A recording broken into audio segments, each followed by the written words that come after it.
Shoulder pain एक common problem है जो किसी भी एज ग्रुप में हो सकती है। बहुत लोग कंप्लेन करते हैं कि हाथ उठाने में पेन होता है। इसके पीछे कई मेडिकल रीजंस हो सकते हैं। चलिए मैं आपको बताती हूँ हाथ उठाने में दर्द क्यों होता है। जी हाँ, इसके बहुत सारे रीजंस हैं।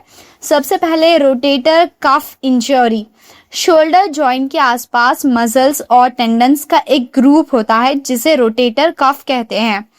अगर ये मसल स्ट्रेन या टेयर हो जाए, यानी ओवर यूज, जिम इंजरी या फिर सडन जर्क से इस तरह से टेयर हो जाती हैं तो हाथ उठाने पर शार्प पेन फील होता है। दूसरा है फ्रोजन शोल्डर यानी एडहेसिव कैप्सुलिटिस।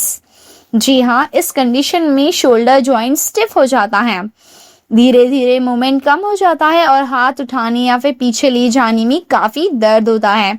ये ज्यादातर डायबिटीज पेशेंट्स या फिर लॉन्ग इनएक्टिविटी में देखा जाता है। तीसरा है शोल्डर इम्पिंगमेंट।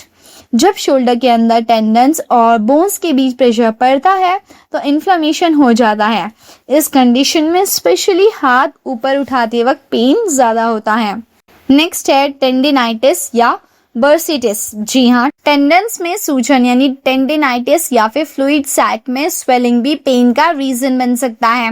ये रिपीटेटिव मूवमेंट्स जैसे कि पेंटिंग करते हैं, स्पोर्ट्स खेलते हैं, लिफ्टिंग से भी होता है। ठीक है। नेक्स्ट है सर्वाइकल नेक प्रॉब्लम। कभी कभी प्रॉब्लम शोल्डर में नहीं बल्कि नेक यानी सर्वाइकल स्पाइन में होती है। नर्व कंप्रेशन की वजह से पेन शोल्डर और आर्म तक रेडिएट करता है, जिस वजह से भी आपको हाथ ऊपर करने में प्रॉब्लम फेस करना पड़ता है। अब देखते हैं कब डॉक्टर को दिखाना जरूरी है।